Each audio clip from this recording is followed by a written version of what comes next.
अस्सलाम वालेकुम दोस्तों, तुसी देख रहे हो अपना पंजाब टीवी ते मैं तुहाडा मेज़बान अफजाल अहमद।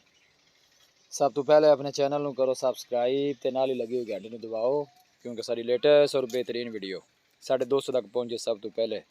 रोज़ाना की तरह माशाल्लाह अज भी जनाब एक दूजे झोटी की वीडियो लैके हाज़र होए। माशाल्लाह दूसरा वारा झोटी सूंदी है, सून चोले जनाब 5 तो 6 दिन कढ़दी है। बिल्कुल छोटा छोटा सिंग लगे जनाब, चिट्टियां सफेद अखा ने, थन माशाल्लाह बड़ा खूबसूरत मुठ भर लगे देख सकते हो। थना में जनाब मालकां की गारंटी है। 5 तो 6 दिन जनाब झोटी कढ़दी है।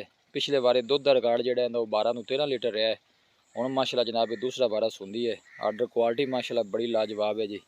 बाकी हर चीज़ की मालकां की गारंटी है। सेहतमंद तंदुरुस्त झोटी है जी। दूसरा बारा सूंदी है, घर की झोटी है। पहले बारे की जनाब इनकी कट्टी भी खड़ी है, भी तुहानूं दिखा देने। हूँ माशाल्लाह दूसरा बारा सूंदी है। कोशिश साड़ी होंदी है जनाब अपने सबसक्राइबरां नूं अच्छे तो अच्छा जानवर दिखाया जाए। बाकी लैने देने मुकद्दर होंगे ने। लोकेशन है जनाब साड़ी तहसील दीपालपुर, ज़िला उकाड़ा।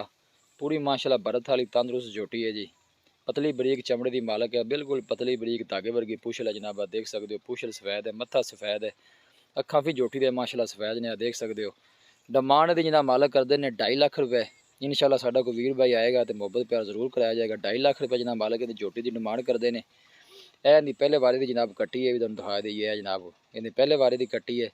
हूँ माशाल्लाह दूसरा बारा सूंदी है, सून तो 5-6 दिन है कढ़दी है। 2.5 लाख रुपये जनाब इन्हें मालक डिमांड करते हैं। इंशाल्लाह साडा कोई वीर भाई आएगा तो मुहब्बत प्यार जरूर कराया जाएगा। किसी भी साडे भाई ने जनाब जानवर खरीदना हो, साडा राबता नंबर है 0301 45 52 144। इस नंबर से साडी व्हाट्सअप बनी है। असीं उम्मीद करने हैं कि साडे दोस्तां नूं अज दी वीडियो बेहद पसंद आएगी। वीडियो पसंद आवे लाइक तो शेयर जरूर करना है। मिलांगे एक अच्छी और लाजवाब वीडियो के नाल। अपने मेज़बान अफजाल अहमद नूं दो इजाज़त। अल्लाह निगहबान।